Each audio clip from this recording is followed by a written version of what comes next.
রাত যখন গভীর হলো তখন দুলাভাই আমার রুমের দরজায় এসে নক করল। আমি জানতাম না বাহির থেকে দুলাভাই নক করছে। আমি ভয় পেয়ে আস্তে করে বিছানা থেকে উঠলাম।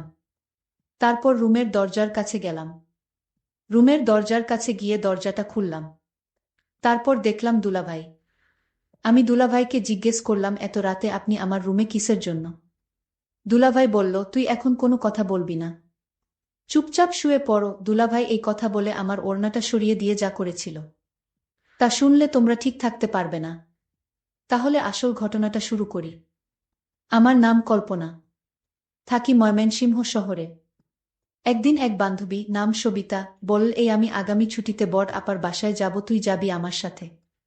কল্পনা আপা এখন কোথায় থাকে তা বললি না আগেই, কিভাবে বলি যাব কিনা? ও হ্যাঁ, এই দেখ, আসল কথাই বলা হয়নি, শোন, বড় আপা এখন চট্টগ্রাম থাকে। যাবি? হ্যাঁ, যেতে পারি যদি মাকে রাজি করাতে পারিস।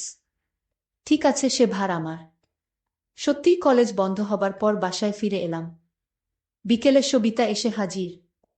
মায়ের কাছে বসে অনেকক্ষণ ভূমিকা করে আসল কথা বলল, খালাম্মা, আমি পরশু দিন চট্টগ্রাম যাব। বড় আপার বাসায় কল্পনাকে আমার সাথে যেতে দিবেন? না, কল্পনা কিভাবে যাবে? আমি রাজি হলেও ওর বাবা দিবে না। তাছাড়া তুমি কার সাথে যাবে? কেন, দাদা নিয়ে যাবে। আমি কয়েকদিন থাকব। দাদা আমাকে রেখে চলে আসবে, আবার বড় আপার সাথে আমরা ফিরব। কয়দিন থাকবে? বেশি না, মাত্র 1 সপ্তাহ। ও, কল্পনা আসবে?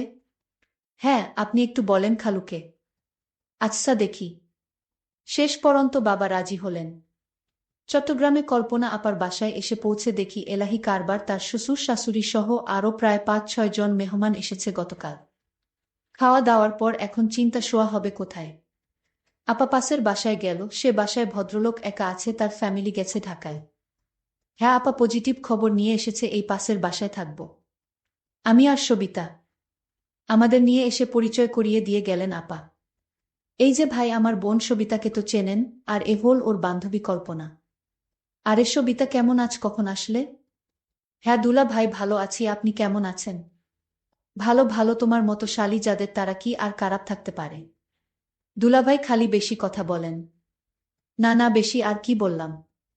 তা খেয়ে এসেছো নাকি? রান্না করব? না খেয়েই এসেছি। তবে শোন, সকালে কিন্তু নাস্তা বানিয়ে নিজেরা খাবে। আমাকে খাওয়াবে, তারপর যাবে, এবং যে কয়দিন থাকবে এই হিসাবই চালু থাকবে, বুঝেছ? আচ্ছা ভাবি, আপনি যান, ওদিকে ব্যবস্থা করেন। গিয়ে আমি দেখছি, এখানে ওরা এই রুমেই থাকবে। আমি দেখিয়ে দিচ্ছি, আছো তোমরা আমার সাথে। পাশের রুমে নিয়ে গেলেন, বিছানা দেখিয়ে বললেন, সবিতা, তুমি তো চেন সব, তাহলে শুয়ে পড়, অনেক লম্বা জার্নি করে এসেছ। আমি সিরিয়ালটা দেখে শোব। না, আমরাও দেখব। দেখবে? তাহলে আসো, দেখো। টিভি দেখাছিলাম আর বিভিন্ন গল্প করছি। বলেই ফেললাম, বাহ দুলাভাই, আপনি এত সুন্দর করে কথা বলেন। সবিতা আগে আপনার কথা কিছু বলেনি? নাকি আর কথা বলা, এই তো এমনি, আর কি। আচ্ছা, তোমরা চা খাবে? লম্বা জার্নি করেছ, ভালো লাগবে। কে বানাবে? আপনি বানাবেন? মাথা খারাপ, দুইটা শালি ঘরে থাকতে কোনো বোকা চা বানিয়ে খায় বল? সবিতা বলল, না দুলাভাই, আমি বানিয়ে আনছি, আপনি বসেন। আমি সবিতায়ের সাথে রান্নাঘরে গেলাম, চায়ের কাপ এনে দুলাভাইয়ের হাতে দিলাম, উনি খুব খুশি হলেন। কি ব্যাপার তোমাদেরটা? না, এখন চা খেলে ঘুম হবে না, আপনার জন্যেই বানালাম। দেখ দেখি কান, তোমরা খাবে না জানলে আমিও বাদ দিতাম। চা শেষ হবার সাথে সাথে সিরিয়ালও শেষ। দুলাভাই, এখন শোয়া যায়? হ্যাঁ চল, মশারিটা টানিয়ে নাও, রাতে ভয় পেলে আমাকে ডাকবে। আচ্ছা দুলাভাই। সবিতায়ের মশারি টানানো হলে আমি ভিতরে ঢুকে জিজ্ঞেস করলাম, এই দুলাভাইয়ের কি বাচ্চা আছে? হ্যাঁ, এক মেয়ে। কেন, আফসোস হচ্ছে? চুপ করবি না, আপাকে ডাকবো। শুয়ে শুয়ে ভাবছিলাম, দুলাভাই বেশ আলাপি লোক। চেনা নেই জানা নেই, এইটুক সময়ের মধ্যে কেমন আপন করে নিয়েছে। দেখতে সুন্দর অনেক। এ বাসার আপাটা কি লাকি, যদিও তাকে দেখি নাই, তবুও মনে হল একটু হিংসা হচ্ছে। এমন পুরুষ মানুষ কয়জন নারীর ভাগ্যে জোটে, অথচ আপা যখন নিয়ে আসছিল ভাবছিলাম, কোথায় না কোথায় নিয়ে যাচ্ছে। কিরে কল্পনা, ঘুমাচ্ছিস না? না রে, ঘুম আসছে না, কি করব। ও বুঝেছি, দুলাভাইয়ের কথা ভাবছিস। ধুর, কি যে বলিস না তুই। বারে খারাপ বললাম কিসে শুনি, তোর যেমন পছন্দ। দুলাভাই একেবারে হুবহু তাই, যদি তার বউয়ের না থাকতো তাহলে আমি প্রস্তাব দিতাম। আচ্ছা, রাত কত হয়েছে দেখেছিস, এখন ঘুমাবার চেষ্টা কর। পরের রাতে আবার এলাম। দেখি দুলাভাই টিভি দেখছে, সাইড টেবিলে চায়ের খালি কাপ। কি দুলাভাই, কি দেখছেন? আরে আসো আসো, বসো, বল কি খেদমত করতে পারি? না, আপনাকে খেদমত করতে হবে না, আপনার জন্য কি করব তাই বলেন। যা দরকার তা তোমরা পারবে না। কেন পারবো না বলেই দেখেন পারি কিনা। চা বানাবো? তোমরা খাবে না? তাহলে থাক। থাকবে কেন, এখনই আনছি। দেখ, যদি পারো ভালোই হয়। সেই সন্ধ্যা থেকে ভীষণ মাথা ধরেছে। টিভিতে আমার প্রিয় একটা সিরিয়াল চলছিল, কিন্তু সবিতায়ের ঘুম পাচ্ছিল বলে ও ঘুমাতে চলে গেল। আমি কি করি ভেবে রয়ে গেলাম, দেখেই যাই। চা খেয়ে দুলাভাই বললেন, একটু কড়া করেছ বলে চাটা ভালো হয়েছে, দেখি যদি মাথাটা ছাড়ে। এ কি দুলাভাই, আপনার চোখ এমন লাল হয়ে আছে, কপালের পাশে রগ ফুলে গেছে কেন? ওই যে বলছি না, মাথা ব্যথা, এটা আমাকে খুব কষ্ট দেয়। মালিশ করে দিব? না থাক, তুমি বেড়াতে এসেছো, আবার কি মনে করবে? কি যে বলেন দুলাভাই, কি মনে করব, আপনার কষ্ট হচ্ছে তো। আর তাছাড়া মাথা ব্যথা কমাতে মালিশের কোনো বিকল্প নেই। দুলাভাই, আমি মালিশ করে দেই আপনার কপালটা, তাহলে ব্যথা কমে যাবে। না, তুমি পারবে না। এই জন্যে আমার স্ত্রী আমাকে ছেড়ে সাধারণত কোথাও যায় না। এই যন্ত্রণাটা খুব খারাপ, আমি এতক্ষণ শুয়ে পড়তাম, তোমাদের জন্যে বসে রয়েছি। আচ্ছা, সবই ঠিক আছে, এখন আপনি কোনো কথা না বলে চলেন বিছানায় শুয়ে পড়েন। আমি আপনার মালিশ করে দেই, আমি ভালো মালিশ করতে পারি। মায়ের মাথায় ব্যথা আছে তো, তাই সবসময় মালিশ করতে হয়। কিন্তু সবিতা দেখলে কি বলবে? আরে অসুখ হলে সবাই মানুষকে সেবা করতে পারে। এই নিয়ে আপনার ভাবতে হবে না দুলাভাই। আরে ধুর, সবিতা ঘুমিয়ে পড়েছ, আপনি জানেন না ওর ঘুম মরার মত। আর জানলেই বা কি আসে যায়, অসুস্থ মানুষের সেবা করতে হবে না? ও তাহলে চল। দুলাভাই উঠে তার শোবার ঘরে গেল। আমি সবিতাকে এক নজর দেখে দুলাভাইয়ের পিছনে গেলাম। আপনারা বিশ্বাস করেন, আমার অন্য কোনো উদ্দেশ্য ছিল না। লাইট জ্বালাতে চেষ্টা করল, কিন্তু লাইট কিছুতেই জ্বলল না। একই টিউবটা আবার গেল। ধ্যাত, এই জন্যে আমার টিউব লাইট একেবারে পছন্দ না। শেষ পর্যন্ত ডিম লাইট জ্বালাতে হলো। দুলাভাইকে আমি তার মাথায় মালিশ করে দিচ্ছিলাম। দুলাভাই বলল, তুমি তো দেখি একেবারে ডাক্তারের মতো মালিশ করতে পারো। কি যে বলেনে দুলাভাই, আমার মায়ের মাথায় প্রতিদিন মালিশ করি তো, তাই অভ্যাস হয়ে গেছে। দুলাভাই বলল, তাই তো বলি, এত ভালো করে মালিশ করা কোথায় থেকে শিখলা? দুলাভাই, আপনারে একটা কথা বলি, আপনি যদি বিয়ে না করতেন তাহলে আমি আপনাকে বিয়ে করে নিতাম। আপনাকে বিয়ের প্রস্তাব দিতাম। আমি তাকে জিজ্ঞেস করলাম, কেন? দুনিয়ায় এত মানুষ থাকতে আমার প্রতি নজর পড়ল কেন গো? দুলাভাই, আপনার মতো মানুষ আমি কোনোদিন দেখিনি। আপনি যেমন সুন্দর তেমন আপনার কথাবার্তা।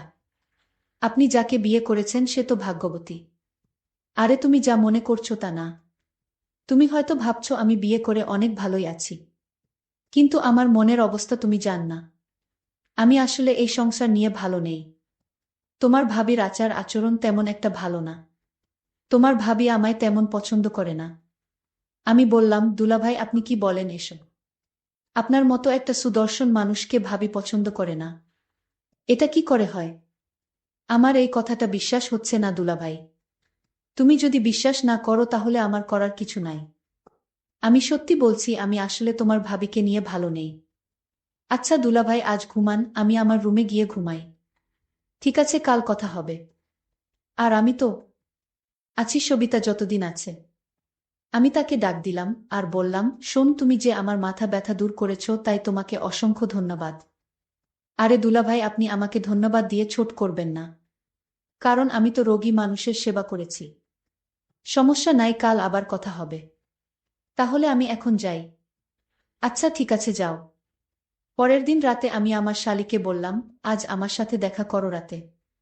আমি বললাম, ঠিক আছে দুলাভাই, আপনি রুমে যান, আমি আসব। আমি আমার রুমে গেলাম। আজ আমার মাথা ব্যথা তেমন নাই। তারপরও আমি ভাবলাম কল্পনাকে দিয়ে। আমি কল্পনা মানে আমার শালীর জন্য অপেক্ষা করতে লাগলাম। কিন্তু কল্পনা আজ কিছুতেই আসছে না। আমি ভাবতে লাগলাম, আজ কল্পনা আসলে আমি তার কাছে থেকে আমার মনের চাওয়াটা পূর্ণ করে নিব। আমি ভাবতে লাগলাম কিভাবে কি করা যায়। কল্পনা কি আমার কথায় রাজি হবে নাকি অন্য কাউকে বলে দিবে? কারণ আমার খুব ভয় হচ্ছে।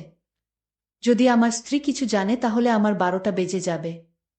আর তাই যা করতে হবে খুব ভেবে চিন্তে করতে হবে। আমি কল্পনাকে আস্তে করে ডাক দিলাম। কল্পনা, এইদিকে আসো তো, তোমার সাথে জরুরি কথা ছিল। আমি বললাম, দুলাভাই আসছি। আমি দুলাভাইয়ের ডাক শুনে তার রুমে গেলাম। আমি বললাম, দুলাভাই চা করে দিব। দুলাভাই বলল, তোমার হাতের চা খেলে আমার মাথা ব্যথা ভালো হয়ে যায়। তাই নাকি দুলাভাই?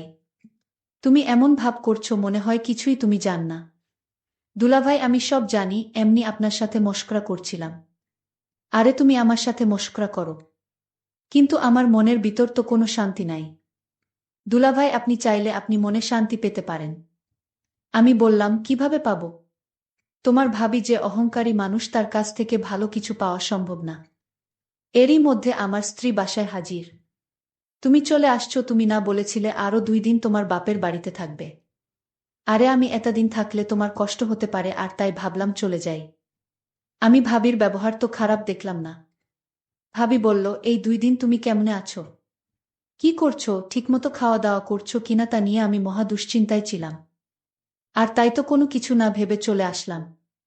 যাক, ভালোই করেছে, তোমার ছোট বোন আসছে, তুমি আর কয়দিন থাকলেই হতো। তারপর ভাবি বলল, যাও তুমি স্নান করে আসো, আমি তোমার জন্য খাবার রেডি করছি। তারপর দুলাভাই স্নান করে আসলো। ভাবি নিজ হাতে দুলাভাইকে ভাত খাওয়াইয়া দিচ্ছিল। আমি এই দৃশ্য দেখে ভাবলাম, ভাবি তো দুলাভাইকে ভালোই যত্ন করে। তাহলে দুলাভাই কি আমার সাথে মিথ্যা কথা বলেছে নাকি? আর দুলাভাই আমার সাথে মিথ্যা কথা বলবে কেন? এখন আমি বুঝতে পারলাম, দুলাভাই আমায় মিথ্যা বলে আমার কাছ থেকে কিছু আদায় করতে চাইছিল। যাই হোক, দুলাভাইয়ের মক্কল বুঝতে আর আমার বাকি রইল না। আমি রাতে আমার রুমে খাওয়া দাওয়া শেষ করে সবাই ঘুমাতে গেলাম। তারপর রাত যখন গভীর হলো, তখন আমার রুমের দরজায় কারো নক পেলাম। তারপর আমি ভাবলাম, এত রাতে কে দরজায় নক দিল? আমি কিছুটা ভয় পেলাম। তারপর আমি আস্তে আস্তে বিছানা থেকে উঠলাম আর দরজার কাছে গেলাম। তারপর মনে সাহস নিয়ে রুমের দরজাটা খুলে দিলমা। তারপর যাকে দেখলাম সে আর কেউ না, সে আমার দুলাভাই। আমি দুলাভাইকে বললাম, আপনি এত রাতে আমার রুমে কিসের জন্য? দুলাভাই বলল, এই ওই দিন তোমায় বলেছিলাম যে আমার কপালে সুখ নেই।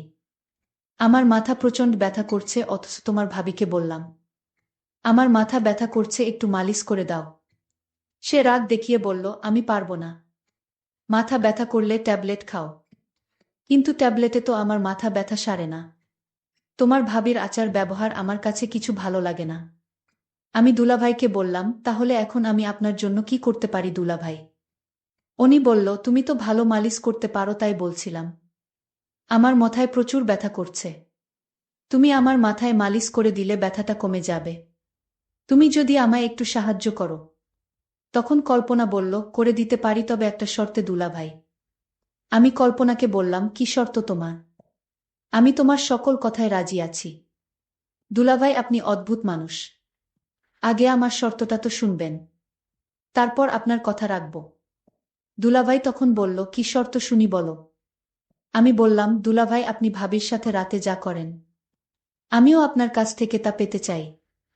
আমি কল্পনার কথা শুনে অনেক অবাক হলাম। আমার অনেক খুশি হলাম মনে মনে। আমি বললাম, ও এই কথা ঠিক আছে, আমি তোমার কথায় রাজি।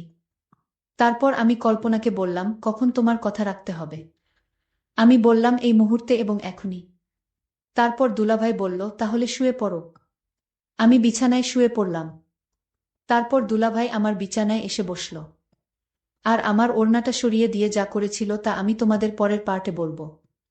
আজকেই এই পর্যন্তই, সবাই ভালো থাকবেন, সুস্থ থাকবেন। সবাইকে ধন্যবাদ।